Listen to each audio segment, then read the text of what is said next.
Il San Vito Lo Capo stacca il pass per il turno successivo di Coppa Italia solo dopo la lotteria dei calci di rigore. Infatti, al termine dei 90 minuti valevoli per il return match di questa competizione, la prima giornata, gli azzurri hanno empatato 0-0 dinanzi al pubblico amico e, come da regolamento, in virtù del 2-2 del match di andata, le due squadre hanno dovuto calciare i rigori per decretare la squadra che potrà proseguire l'avventura in questa competizione. Ma andiamo con ordine e riavvolgiamo il nastro. La prima azione degna di nota della compagine di Mister Comitu al 16° minuto, cross insidioso di Bulades e Issa arriva in ritardo mancando la conclusione da pochi passi.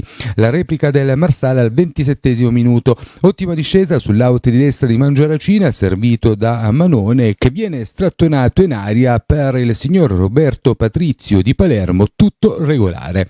Al 32° tiro senza velletà di Calagna che si spegne alto sulla traversa. 2 minuti dopo, su azione d'angolo, ancora pericoloso il San Vito, però la retroguardia lilibetana è brava a liberare. Ancora da angolo ci prova la formazione di Mister Comito, brava ancora una volta la difesa marsalese ad allontanare l'insidia. Ad 1 minuto dalla chiusura del primo tempo si riaffaccia in avanti il Marsala su cross di Manone, prova in acrobazia a coordinarsi a cardo ma la palla si spegne sul fondo. Nella ripresa, con il vento sempre protagonista, dopo 2 minuti a recriminare per un presunto fallo in area azzurra il San Vito. Stesso metro di giudizio per il fischietto palermitano che lascia proseguire il gioco. Al 49° minuto ancora pericoloso il San Vito con Issa, ottimo intervento di uno straordinario Furner, il migliore in campo con Angileri, ma il gioco era fermo per offside. Al 55° minuto la più ghiotta occasione per gli ospiti. Ancora una volta Bulades tu per tu con Furner impatta male il pallone e il guardapali marsalese neutralizza la conclusione.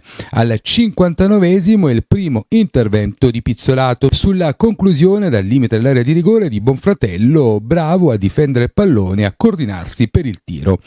La migliore azione degli azzurri però si registra al 66°.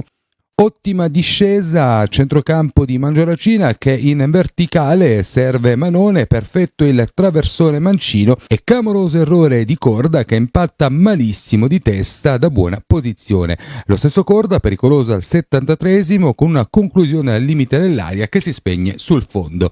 Nel finale, ultima occasione per il San Vito, all'84° infatti è il solito Bulades che calcia benissimo l'ottima posizione, ma è il solito Furner si esalta e salva la propria porta mandando il Marsala ai calci di rigore. Si è dovuto procedere ad oltranza dal dischetto a segno per il San Vito Barbera, la replica da parte di Villani, ancora a segno San Vito con Mannina e poi l'errore fatale per il Marsala di Meo che ha permesso al San Vito di aggiudicarsi il passaggio del turno dopo appunto la lotteria dei calci di rigore.